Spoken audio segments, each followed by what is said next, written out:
Before I begin, I want to address ongoing budget negotiations with congressional leaders. I'll be very brief.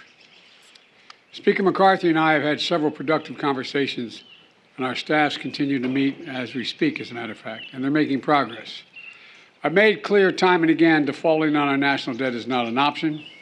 The American people deserve to know that the Social Security payments will be there, the veterans' hospitals remain open, and that economic progress will be made, and we're going to continue to make it. Default puts all that at risk. Congressional leaders understand that, and they've all agreed there will be no default. And it's time for Congress to act now. Now, I want to be clear that the negotiations we're having with Speaker McCarthy is about the outlines of what the budget will look like, not about default. It's about competing visions for America. Under my administration, we've already cut the deficit by $1.7 trillion in our first 2 years. But Speaker McCarthy and I have a very different view of who should bear the burden of additional efforts to get our fiscal house in order. I don't believe the whole burden should fall on the backs of middle class and working class Americans.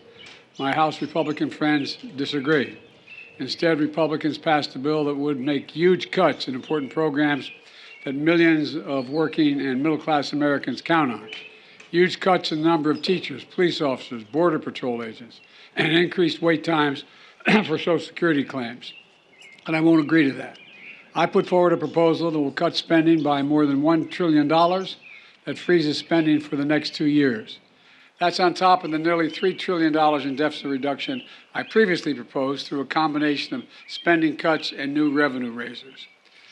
The economy is growing. The only way to move forward is with a bipartisan agreement, and I believe we'll come to an agreement that allows us to move forward and that protects the hardworking Americans of this country.